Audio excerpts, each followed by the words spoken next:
स्वागत है दोस्तों। हम अभी तक कितने चैप्टर्स कर चुके हैं पता है आपको? Consignment, average rate, account current, bills of exchange, sales on approval और रिटर्न बेसिस। यस, अब 5 चैप्टर कर चुके हैं।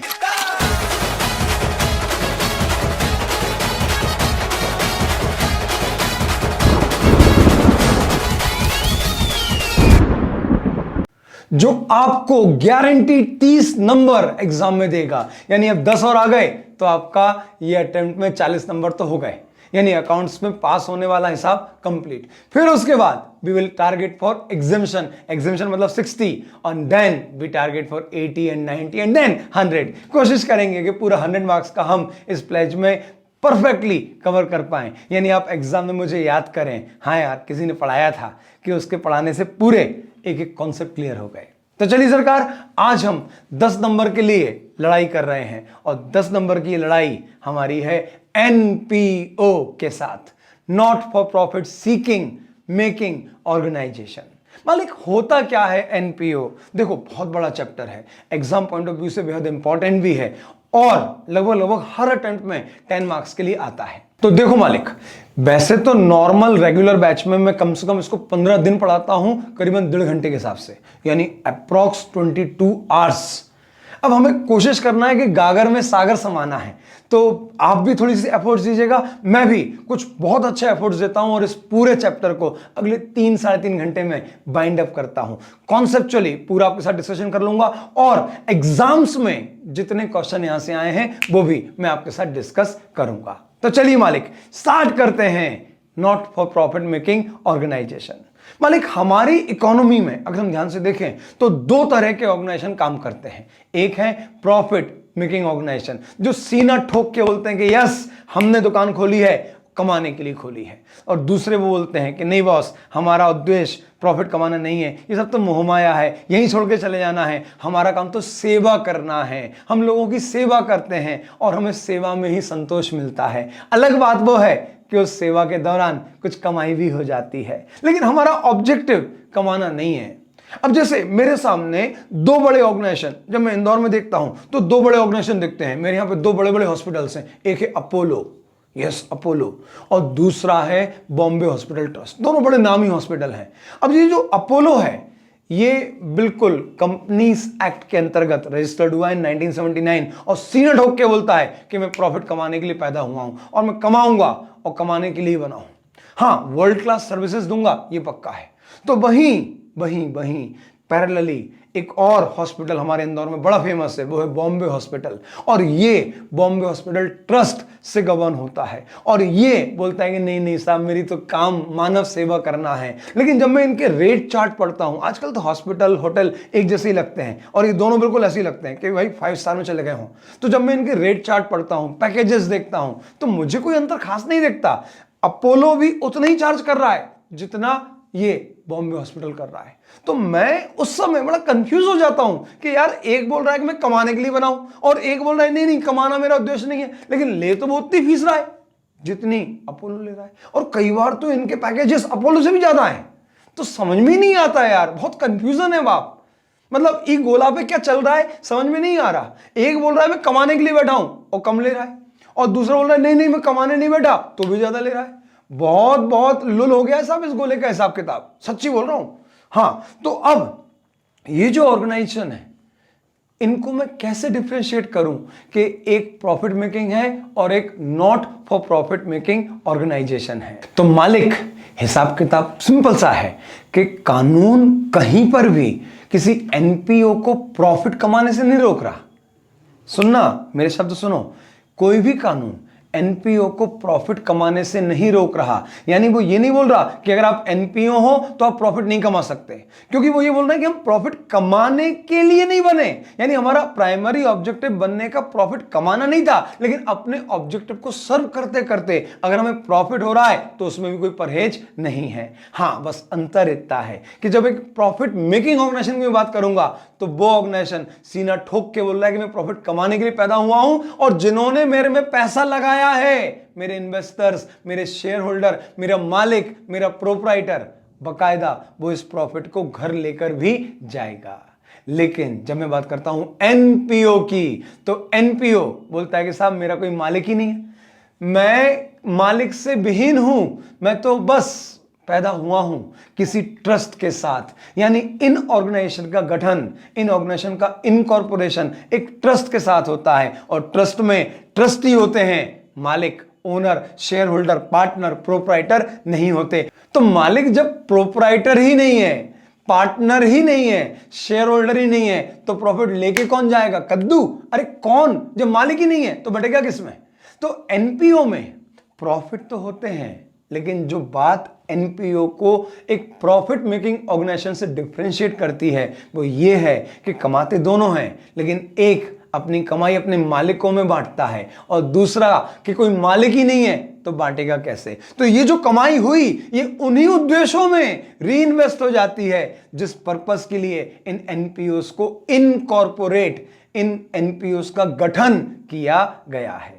अच्छा, एक बात और है, कंपनीज एक्ट में एक पर्टिकुलर सेक्शन है, दैट इज सेक्शन 8, और वो बोलती है कि यस, एक एनपीओ एज ए कंपनी भी रजिस्टर हो सकता है, और वो जब अपने खाते बनाएगा तो उसे कंपनीज एक्ट का पालन करना होगा। हालांकि वहां पर कोई मालिक नहीं होगा, वहां पर शेयर होल्डर्स नहीं होंगे, वहां पर भी ट्रस्टी ही होंगे। अब मालिक, क्या हम अभी इतने डेप्थ में घुसने की इच्छा में हैं? तो आंसर है बिल्कुल नहीं सरकार। अभी तो आप काम की बात बताओ कि एग्जाम में क्या आएगा, एग्जाम में पास कराओ, 10 नंबर दिलाओ, बात खत्म, हमें अंदर नहीं घुसना, ठीक है? तो मालिक सुनो सुनो, एनपीओ के फाइनल अकाउंट आपके एग्जाम में आते हैं, और एनपीओ के अकाउंट्स में क्या क्या आएगा हम उसकी बात कर लेते हैं। तो सरकार, जो आपने 11th में पढ़ा, यस वही है कि एनपीओ के फाइनल अकाउंट में we have to prepare 3 financial statement. First is your receipt and payment account, second is your income and expenditure account, and third is balance sheet। अब मालिक, ये रिसिप्ट पेमेंट क्या है? ये रिसिप्ट पेमेंट है क्या?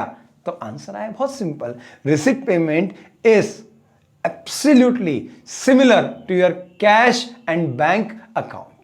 अब ये सब कैश एंड बैंक अकाउंट में तो हम क्रोनोलॉजिकली सीरियल नंबर से, तो जो ट्रांजैक्शन रिसिप्ट और पेमेंट के हो रहे हैं वो लाइन से सीक्वेंशियली लिखते जाते हैं, एक एक नाम लिखते हैं। लेकिन रिसिप्ट एंड पेमेंट बोल रहा है नहीं मालिक, मैं अगर वैसे ही बन गया तो फिर मुझ में और कैश और बैंक अकाउंट में अंतर क्या रह जाएगा? तो मैं उसी कैश और बैंक अकाउंट की एक समरी हूं, समराइज फॉर्म में उस पूरे कैश बैंक अकाउंट को मैं यहां पर इनकॉर्पोरेट कर रहा हूं। जैसे साल भर में एनपीओ को उसके मेंबर से 1000 बार सब्सक्रिप्शन मिला, तो मैं उस पूरे रिसिप्ट पेमेंट में एक बार लिखूंगा सब्सक्रिप्शन रिसिप्ट।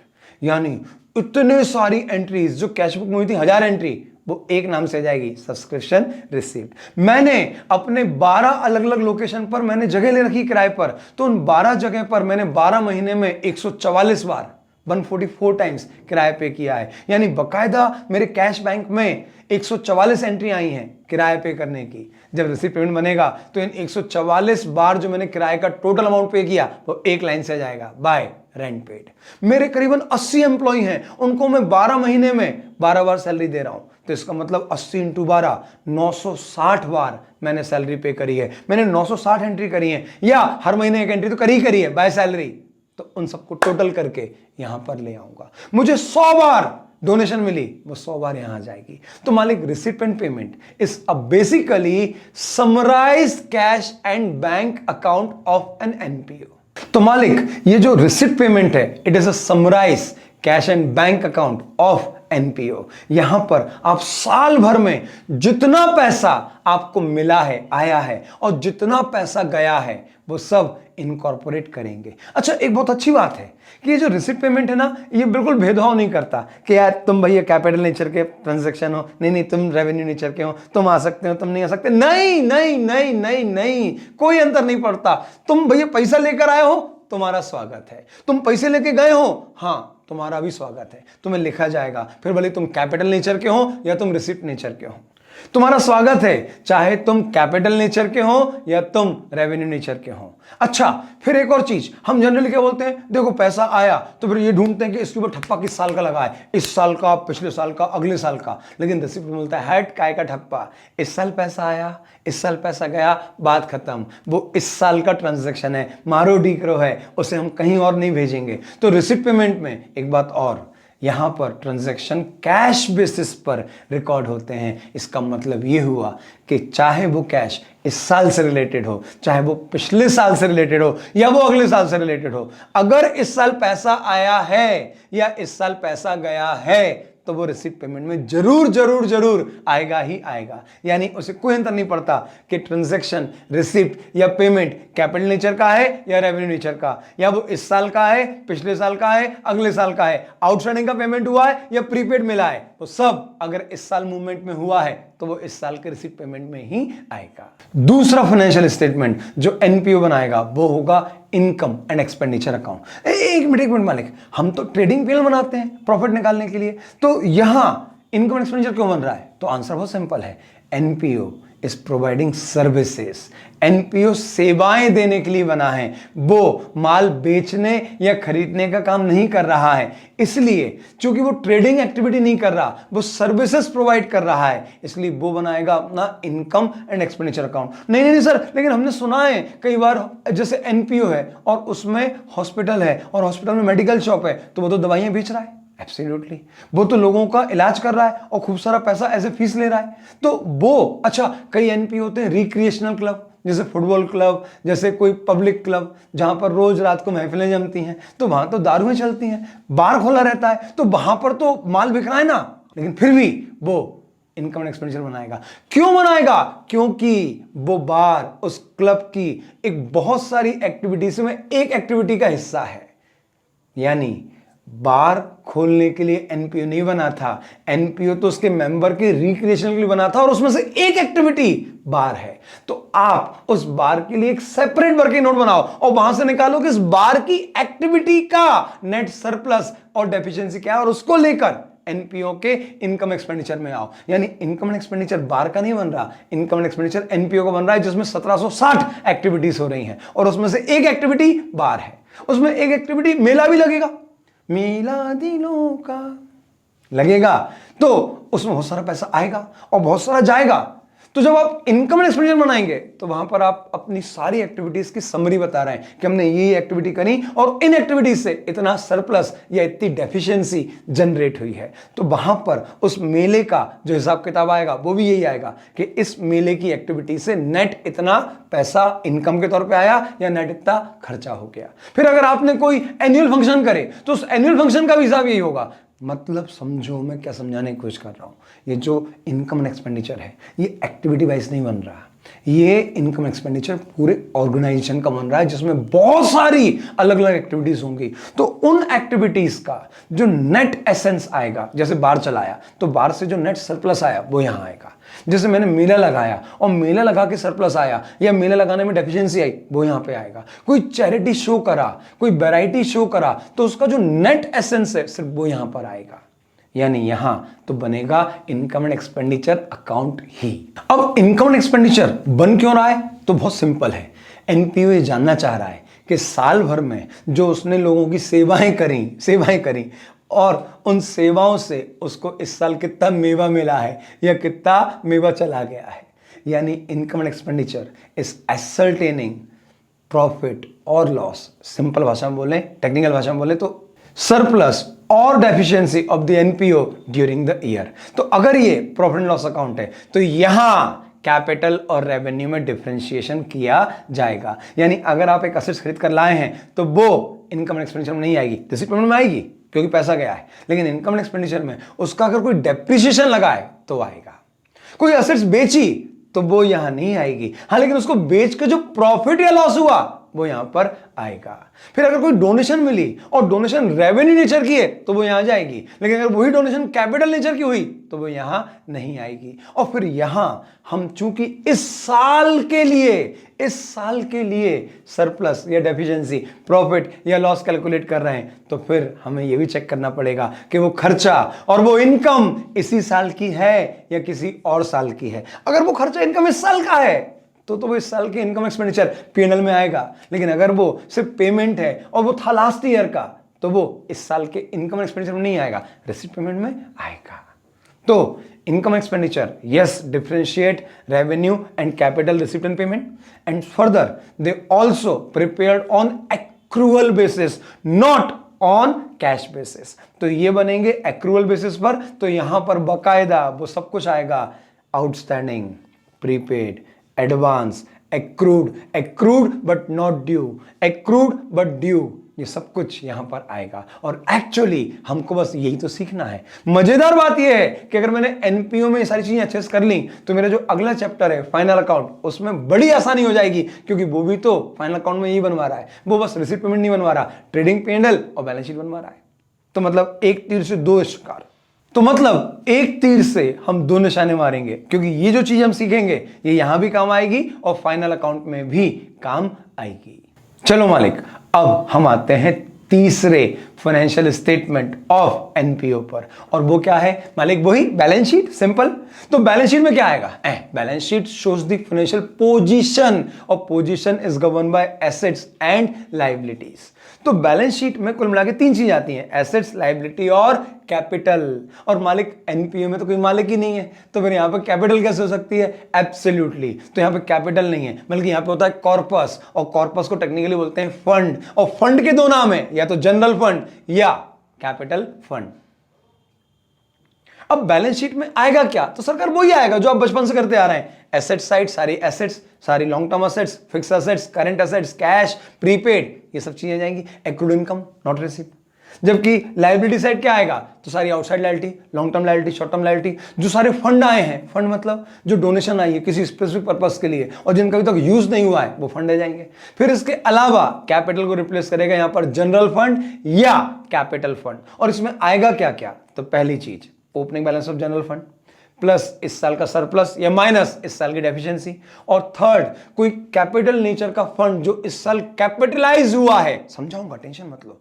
कोई कैपिटल नेचर का फंड जो इस साल कैपिटलाइज हुआ है, उसे हम कैपिटल फंड से विड्रॉ करके यहां ट्रांसफर करेंगे, तो वो यहां पर प्लस होगा। तो कुल मिला के जो स्ट्रक्चर होगा बैलेंस शीट का, सबसे पहले लायबिलिटी साइड देखेगा जनरल फंड, कैपिटल फंड, और उसमें 3 पॉइंट आएंगे बस, ओपनिंग बैलेंस, इस साल का सरप्लस डेफिशिएंसी का एडजस्टमेंट, और कोई कैपिटल नेचर की डोनेशन मिली थी जो इस साल हमने कंक्लूड कर दी है, तो उसका पैसा यहां पर ट्रांसफर होगा। फिर आएगा आपका अलग अलग फंड का बैलेंस, जिनके अभी तक टारगेट पूरे आपने अचीव नहीं किए हैं। समझाऊंगा, आराम से समझाऊंगा, कोई दिक्कत नहीं है, भले ही प्लेज है, लेकिन साहब जाओगे तो कॉन्सेप्ट लेके पूरा 100%, भले जल्दी करेंगे लेकिन पूरा लेके जाएंगे। और इसके बाद फिर आएंगी लायबिलिटीज। लायबिलिटीज में क्या कोई लोन ले रखा है, कोई आउटस्टैंडिंग क्रेडिटर्स हैं, कोई आउटस्टैंडिंग खर्चा है, तो ये सब चीजें जाएंगी। Asset side, fix assets at WDV closing, और इन्वेस्टमेंट्स, खूब सारे इन्वेस्टमेंट करता है एनपीओ। फिर इसके अलावा स्पेसिफिक पर्पस के जो बैंक बैलेंस है, स्पेसिफिक पर्पस के जो फंड हैं, उनके अलग बैंक बैलेंस चलते हैं, तो उनके बैंक बैलेंस, और फिर करंट एसेट्स, और फिर प्रीपेड एक्सपेंसेस, और फिर accrued income if any.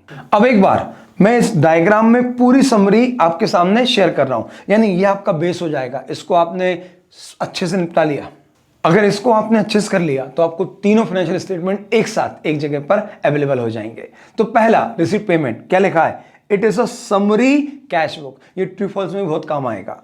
It shows total cash received and total cash paid under different heads.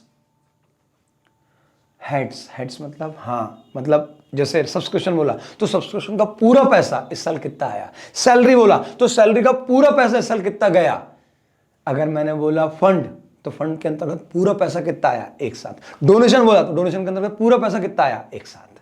ठीक है, तो it shows total cash received and total cash paid under different heads, example subscription, donation, salary, rent etcetera. Since it's a summary, account, so date column is not required. ध्यान रखना, जब आप receipt payment बनाओ तो उसमें date column मत बना देना। जैसे पेनल अकाउंट बनाते हो तो उसमें कोई डेट कॉलम थोड़ी होता है, क्यों? क्योंकि उसमें तो आपने सारे खाते आके बंद करे हैं। सिमिलरली रिसिप्ट पेमेंट में भी कोई डेट कॉलम नहीं होगा। इसके अलावा this account is prepared on cash basis, not interested to know the inflow or outflow of cash belonging to which period। मतलब क्या? सिंपल, किसी भी साल से रिलेटेड कैश हो, अगर वो इस साल आया है तो रिसिप्ट पेमेंट में आएगा। किसी भी साल से रिलेटेड आउटफ्लो हो, अगर वो इस साल पैसा गया है तो इस साल के रिसिप्ट पेमेंट में आएगा, फिर भले ही वो अगले साल के लिए पैसा दिया हो। फिर इसके अलावा इस पूरे खाते को कोई अंतर नहीं पड़ता कि ट्रांजैक्शन कैपिटल नेचर का है या रेवेन्यू। तो यहां पे लिखा है this account is also not interested to segregate received public payment into capital और रेवेन्यू। सब चलेगा, बस पैसा आने दो। ओके, और आगे नॉन कैश आइटम, बहुत ध्यान रखना, यहां पे बहुत छोटी सी गलतियां हैं लेकिन बच्चे बहुत करते हैं। ध्यान रखना दोस्तों, आपको ये रिसिप्ट पेमेंट है तो कैश अकाउंट, तो इसमें कोई नॉन कैश ट्रांजैक्शन, कोई अमोर्टाइजेशन, कोई प्रोविजन कंसीडर मत करना। यानी डेप्रिसिएशन नहीं आएगा, प्रोविजन फॉर बैड डेट नहीं आएगा, बैड डेट नहीं आएगा, डिस्काउंट अलाउड नहीं आएगा, डिस्काउंट रिसीव नहीं आएगा। लेकिन अगर आपने कोई रिबेट कैश में पे की है या कोई रिबेट कैश में रिसीव हुई है तो वो जरूर यहां पर आ जाएगी। और आगे देखिए सरकार, ओपनिंग बैलेंस होगा इसका डेबिट, क्योंकि जनरली कैश का रिसीविंग पेमेंट अकाउंट का ओपनिंग बैलेंस जनरली डेबिट में आएगा। लेकिन चूंकि ये समरी है, समरी ऑफ ऑल कैश, यानी इसमें कैश और बैंक दोनों आ गया, तो कैश का तो डेबिट बैलेंस होगा, लेकिन इसके अंदर जो बैंक का बैलेंस है वो डेबिट भी हो सकता है और क्रेडिट भी हो सकता है। क्योंकि अगर बैंक में मेरा पैसा जमा है तो डेबिट में आएगा, लेकिन अगर वो ओडी है तो वो क्रेडिट में भी आ सकता है। तो टेंशन मत लेना, रिसीट पेमेंट का ओपनिंग डेबिट में भी आएगा, और अगर उसके अंदर बैंक भी है और बैंक में ओडी है तो वो क्रेडिट भी हो सकता है। और आगे सरकार, opening bank balance could be overdraft और उसका क्रेडिट बैलेंस होगा। रिसिप्ट पेमेंट में 3 ओपनिंग आएंगे, एक कैश का, एक बैंक का और एक कैश इक्विवेलेंट का। हाँ, कैश इक्विवेलेंट भी अगर है तो वो रिसिप्ट पेमेंट में ही आएगा, क्योंकि वो भी कैश के समकक्ष, कैश के समान है। ऑल्दो आज तक मैंने आपके जो प्रैक्टिकल क्वेश्चंस हैं एग्जाम में, वहां पे कभी कैश इक्विवेलेंट देखा ही नहीं है, तो बॉदर मत करना, ठीक है। अब दूसरा समरी हम बात कर रहे हैं इनकम एंड एक्सपेंडिचर की। तो ये क्या है sir? It is a income statement, और ये काय के लिए बना है?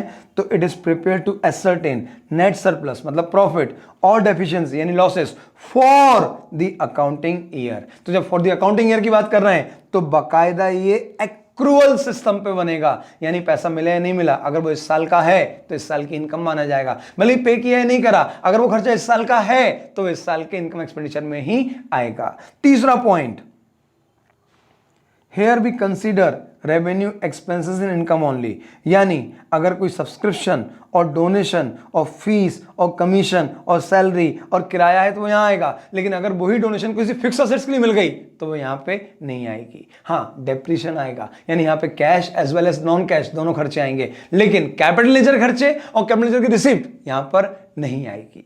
और आगे सरकार, सम एक्स्ट्रा ऑर्डिनरी आइटम और एबनॉर्मल आइटम ऑफ प्रॉफिट और loss can also be incorporated in income and expenditure account. जैसे फिक्स एसेट्स बेची, कैपिटल लेजर ट्रांजैक्शन है, लेकिन उससे जो प्रॉफिट या लॉस अराइज हुआ वो यहाँ पे आएगा। कोई इन्वेस्टमेंट रियलाइज करे और उसको बेच के प्रॉफिट या लॉस हुआ वो यहाँ पे आएगा। तो इनकम एंड एक्सपेंडिचर अकाउंट में आपके सारे रेवेन्यू खर्चे और इनकम आएंगे, और इसके अलावा कोई एक्स्ट्रा ऑर्डिनरी आइटम है जिससे हमारा प्रॉफिट बढ़ रहा है या घट रहा है तो वो भी आएगा।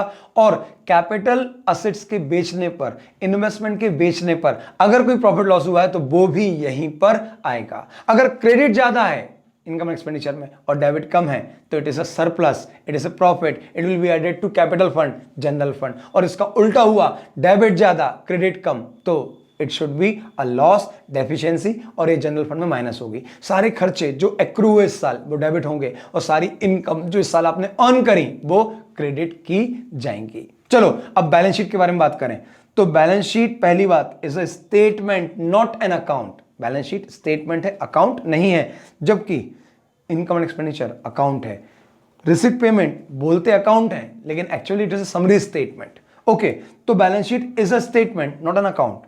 It shows the position of NPO on a particular given date. एक पर्टिकुलर तारीख पर फाइनेंशियल पोजीशन हमारे एनपीओ की क्या है ये बताता है। There is no owner therefore there is no capital account, बल्कि यहां पर जनरल फंड या कैपिटल फंड आएगा। और लास्टली असेट्स और लाइबिलिटी ऑन गिवन डेट यहां पे शो की जाएंगी। चलो दोस्तों, अब हम हमारे रिसिप्ट पेमेंट और इनकम एंड एक्सपेंडिचर का सबसे इंपॉर्टेंट हेड किसी एनपीओ के लिए क्या होगा सरकार? सब्सक्रिप्शन। यस, हम सब्सक्रिप्शन डिस्कस करने जा रहे हैं, क्योंकि इसका दखल आपके रिसिप्ट पेमेंट, आपके इनकम एंड एक्सपेंडिचर और बैलेंस शीट तीनों फाइनेंशियल स्टेटमेंट में आता है। और ये किसी भी एनपीओ के लिए सबसे इंपॉर्टेंट हेड ऑफ इनकम है।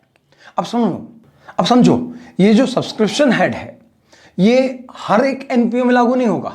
एक हॉस्पिटल है तो उसका कोई सब्सक्रिप्शन ले रहा है क्या? या कोई कॉलेज है क्या उसका कोई सब्सक्रिप्शन लेगा क्या? मंदिर का सब्सक्रिप्शन, बोले मंदिर का सब्सक्रिप्शन, रोज आऊंगा घंटा बजाऊंगा, नहीं ना। सब्सक्रिप्शन कहां आएगा? तो वो आएगा किसी स्पोर्ट्स क्लब में, या वो आएगा किसी रिक्रिएशनल क्लब में। ये जो क्लब्स होते हैं ना बड़े बड़े, हाँ, जहां पे लोग अपनी थकान मिटाने जाते हैं, बड़े बड़े जो लोग एकदम शाम को बोले हाँ बहुत थक गए, चलो कुछ रिक्रिएट करते हैं, और रिक्रिएशन के नाम पे क्या खुलती है? हाँ, बस वही। तो मालिक, ये जो क्लब्स हैं और स्पोर्ट्स क्लब हैं, वहां पर आपको ये सब्सक्रिप्शन शब्द दिखेगा। हॉस्पिटल में नहीं मिलेगा, किसी कॉलेज या स्कूल में नहीं मिलेगा, मंदिर में नहीं मिलेगा। ठीक है, तो सब्सक्रिप्शन है क्या? तो basically subscription is a charge for their members for getting the benefit or getting the services from that NPO for a respective financial year। यानी एक फाइनेंशियल ईयर में उस क्लब, उस ऑर्गेनाइजेशन की जो सर्विसेज हैं उसको प्राप्त करने के बदले में हमारा ये जो मेंबर है क्लब का, हमारा ये जो मेंबर है स्पोर्ट्स क्लब का, ये जो अमाउंट पे करेगा, दैट इज बेसिकली सब्सक्रिप्शन। तो सब्सक्रिप्शन इन एनपीओस के लिए इनकम है, और ये इनकम रेवेन्यू नेचर की है, और अगर ये रेवेन्यू नेचर की है तो इनकम एंड एक्सपेंडिचर में आएगी। अब लेकिन इनकम एंड एक्सपेंडिचर में ये जो इनकम आएगी ये आएगी एक्रूअल बेसिस पर। एक्रूअल मतलब जितनी इनकम इन्होंने इस साल कमाई है, कमाई, रिसीव नहीं, कमाई है, वो सारी इस साल के इनकम एंड एक्सपेंडिचर में आएगी। लेकिन उसमें से जितनी इस साल उन्हें प्राप्त हुई, रिसीव हुई, वो आएगी रिसिपिएंट पेमेंट अकाउंट में। और अब इन दोनों का जो डिफरेंस है वो जाएगा आपकी बैलेंस शीट में। जैसे कुछ इनकम मैंने कमा ली, सब्सक्रिप्शन एक्रू हो गया लेकिन रिसीव नहीं हुआ, अब वो आ तो गया एक्रूअल बेसिस पे इस साल की इनकम में, लेकिन पैसा तो आया नहीं। तो अब वो पैसा आएगा कब? डेफिनेटली सर नेक्स्ट ईयर आएगा। तो नेक्स्ट ईयर आएगा तो आज के लिए वो क्या है सर? आज के लिए वो एसेट है। या तो गांधी जी आ जाएं, और अगर गांधी जी नहीं आए तो उसके बदले में एक एसेट आ जाएगी कि ये पैसा मुझे अगले साल मिलेगा। तो इसको हम क्या बोलते हैं? Outstanding subscription. यहां पे आउटस्टैंडिंग से कई लोग कंफ्यूज हो जाते हैं। आउटस्टैंडिंग सब्सक्रिप्शन का मतलब खर्चे से नहीं है। आउटस्टैंडिंग सब्सक्रिप्शन हमारे मेंबर के पार्ट पर है कि भैया उसके पार्ट से इतना सब्सक्रिप्शन मिलना बाकी है।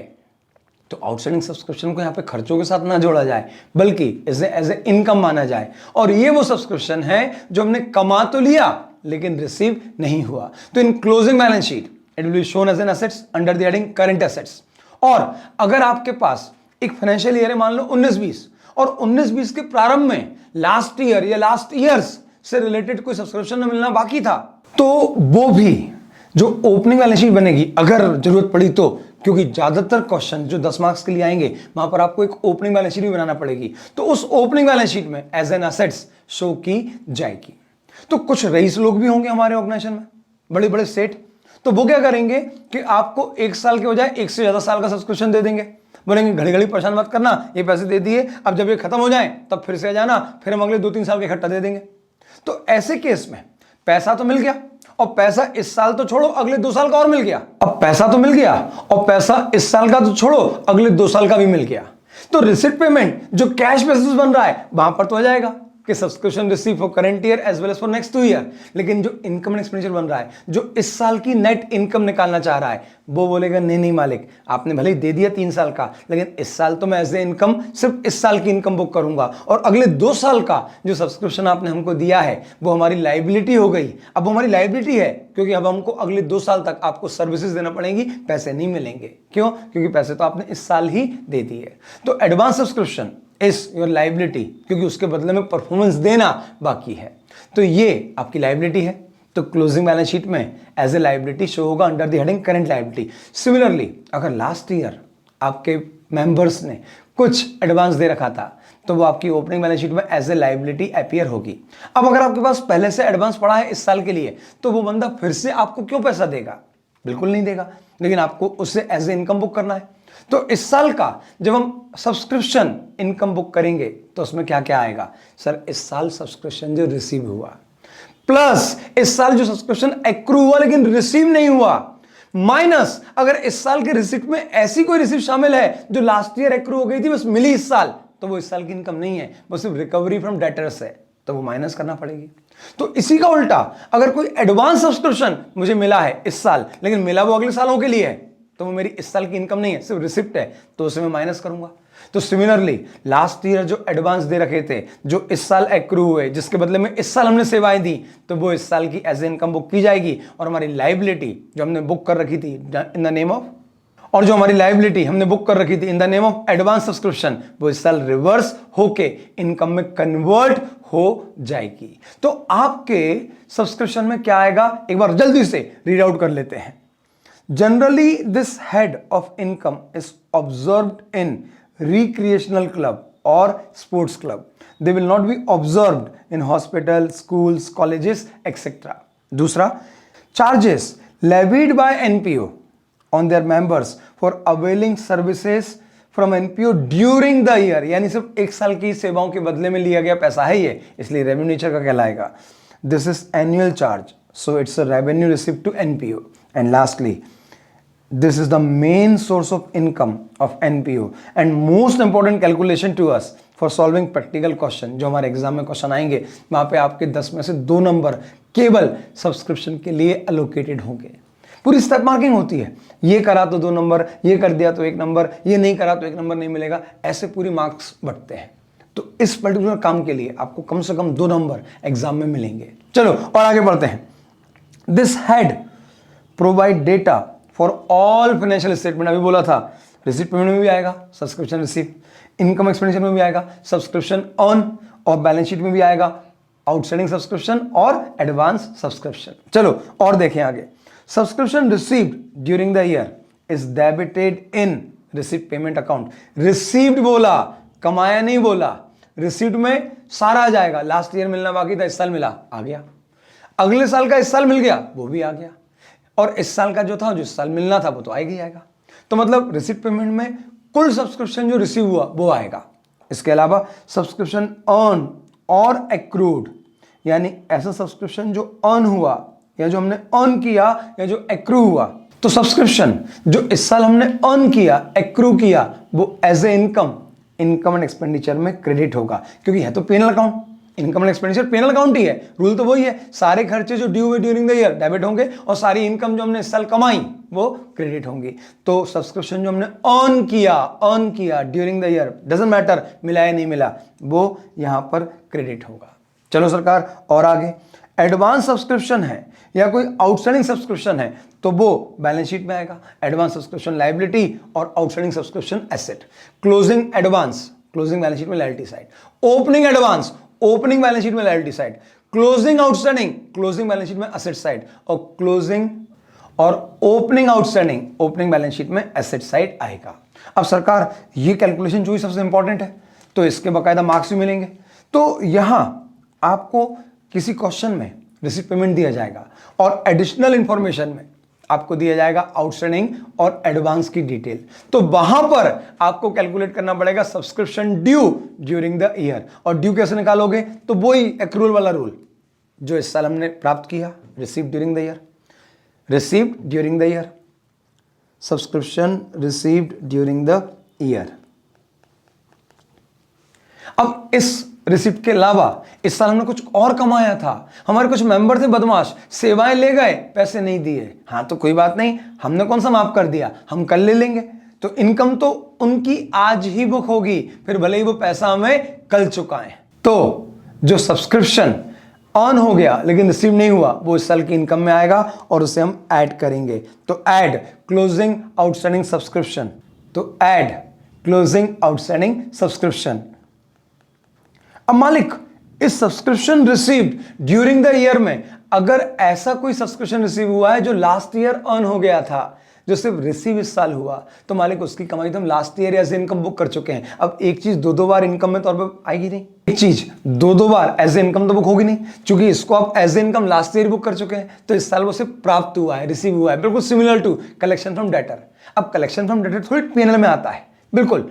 तो यहां पर अगर वो इसमें शामिल है, तो आपको इसे माइनस करना होगा। तो माइनस ओपनिंग आउटस्टैंडिंग सब्सक्रिप्शन। अब और सुनो, अगर रिसीव्ड ड्यूरिंग द ईयर में अगले साल के लिए कोई पैसा मिल गया है, तो वो रिसीव भले इस साल हो गया, लेकिन वो इस साल की इनकम नहीं है, वो हमारी लाइबिलिटी है, क्योंकि उसके बदले में सेम आया, वो हमें अगले साल या अगले सालों में देना है, तो हम उसे माइनस करेंगे, इस साल की इनकम में शामिल नहीं करेंगे। चूंकि वो इस रिसीव ड्यूरिंग द ईयर में शामिल है, इसलिए माइनस करो। तो फिर माइनस क्लोजिंग एडवांस सब्सक्रिप्शन।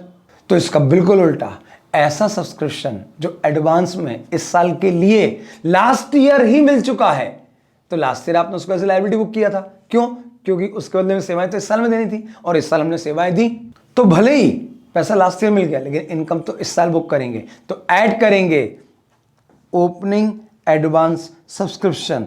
तो जब ये 5 चीजें प्लस माइनस होंगी, तो हमें फाइनली मिलेगा subscription due during the year. और ये subscription due during the year कहां जाएगा? तो ये है हमारी इस साल की कमाई, और कमाई है तो वो प्रॉफिट निकालने में काम आएगी, तो that will be credited to income and expenditure account.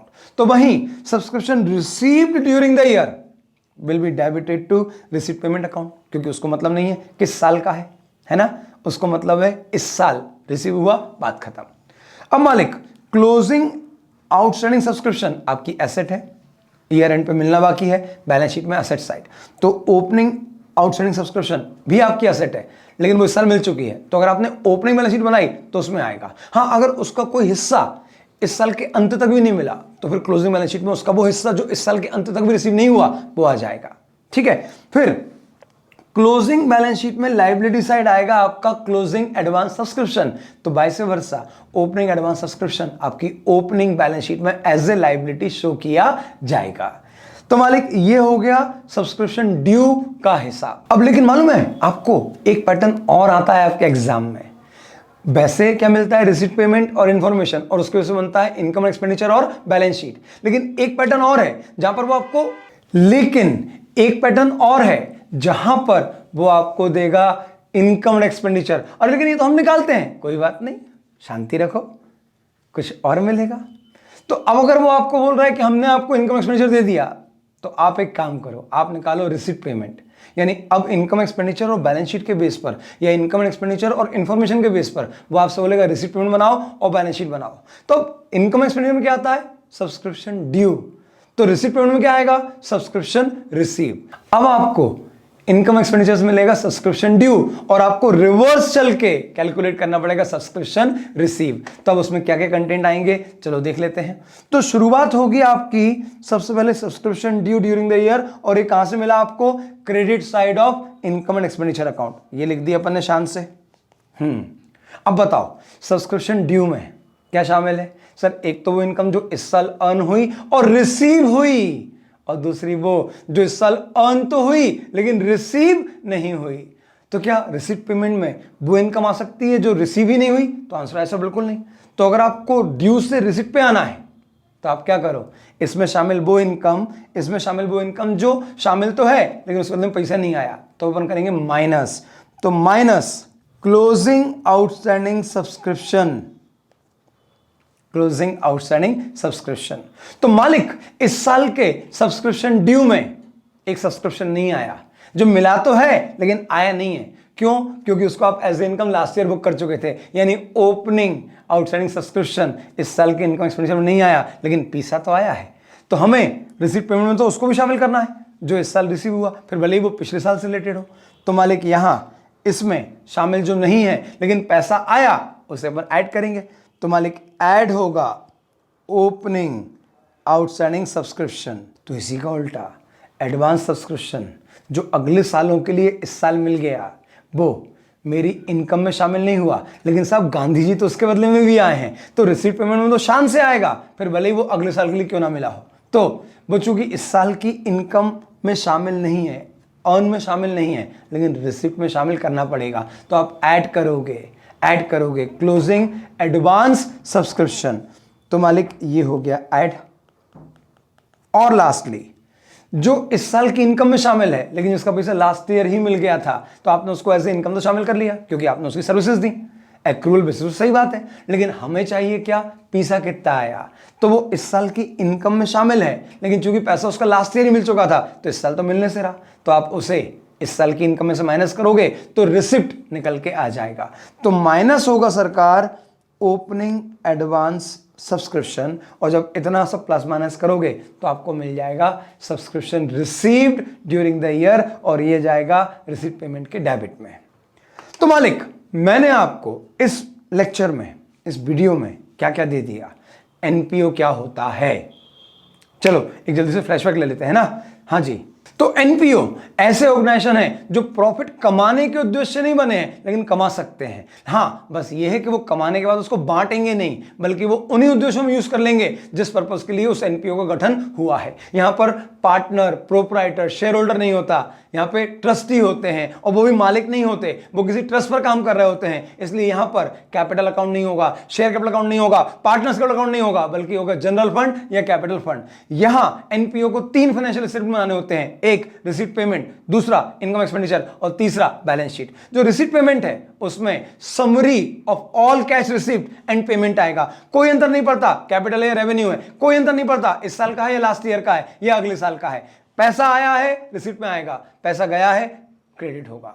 फिर इसके अलावा आपका जो रिसीप्ट पेमेंट है उसके ओपनिंग में 3 बैलेंस आते हैं, ओपनिंग कैश, ओपनिंग बैंक और कैश इक्विवेलेंट। हो सकता है कि बैंक नेगेटिव हो तो वो क्रेडिट में आएगा, सिमिलरली क्लोजिंग बैलेंस क्रेडिट में आएगा, बाय बैलेंस कैरिड डाउन, लेकिन अगर बैंक का बैलेंस ओडी है तो वो डेबिट में आएगा, टू बैलेंस कैरिड डाउन। दूसरा financial statement income and expenditure account, ये क्या के लिए बना है, टू असर्टेन कि वेदर हमारे एनपीओ ने ड्यूरिंग द ईयर कोई प्रॉफिट कमाया है या कोई लॉस सफर किया है। इनकम एक्सपेंडिचर है चूंकि ये पूरे ऑर्गेनाइजेशन के लिए बन रहा है और ऑर्गेनाइजेशन में 1760 एक्टिविटीज होती हैं, तो हर एक्टिविटी का जो सरप्लस है या हर एक्टिविटी का जो डेफिशिएंसी है वो यहां पर आएगा। यानी अगर आप बार चला रहे हैं तो वो अलग से वर्कआउट करो और उसका नेट सरप्लस या डेफिशिएंसी लेके आओ। अगर आपने कोई मेला लगाया है तो मेले से जो सरप्लस या डेफिशिएंसी आएगी वो यहां पर आएगी। अगर आपने कोई वैरायटी शो कंडक्ट किया है तो उसका भी सरप्लस या डेफिशिएंसी ही यहां पर आएगी। ये स्टेटमेंट एक्रूअल बेसिस पे ही बनेगा, यानी जितनी हमने इस साल इनकम कमाई है वो ही आएगा, और यहां पर बकायदा कैपिटल और रेवेन्यू का डिफरेंशिएशन होगा, यानी रेवेन्यू के खर्चे और रेवेन्यू की इनकम ही आएंगी। हाँ, कोई एबनॉर्मल आइटम है तो वो यहां पे आ जाएगा, और कैपिटल एसेट्स को बेचकर अगर कोई प्रॉफिट लॉस है तो वो भी यहां पर आ जाएगा। बैलेंस शीट फाइनेंशियल पोजीशन बताता है, असेट्स, लायबिलिटी, कैपिटल नहीं आएगा, जनरल फंड आएगा। इसके अलावा हमने बात करी सब्सक्रिप्शन के बारे में, जो हमारे किसी भी एनपीओ की सबसे प्राइमरी इनकम है, सबसे मेन इनकम है, सबसे इंपॉर्टेंट इनकम है, एक्रूअल बेसिस पे आएगी। इनकम एक्सपेंडिचर में निकालोगे कैसे, तो receive during the year plus closing outstanding minus opening outstanding plus opening advance minus closing advance. लेकिन कई बार क्वेश्चन पलटी मारेगा, वो आपको इनकम एक्सपेंडिचर देगा और बोलेगा रिसीव पेमेंट बनाओ, तो उस केस में आपको subscription receive during the year निकालना पड़ेगा, और उसके लिए आप क्या करोगे, due during the year minus closing outstanding, तो प्लस ओपनिंग आउटस्टैंडिंग क्योंकि वो इस साल रिसीव हुई है, प्लस क्लोजिंग एडवांस तो माइनस ओपनिंग एडवांस। तो चलते हैं मालिक, अगले लेक्चर में मैं आपको सब्सक्रिप्शन अकाउंट भी बना के बताऊंगा, क्योंकि एग्जाम में एक बार आ चुका है कि सब्सक्रिप्शन अकाउंट बना के बताओ, और फिर उसके आगे रिसीट पेमेंट और इनकम एक्सपेंडिचर के और कंटेंट जैसे fund based accounting, restricted revenue fund और अनरिस्ट्रिक्टेड रेवेन्यू फंड, इन सब के बारे में बात करेंगे। चलिए मिलते हैं अगले लेक्चर में, till then bye bye, take care, love you.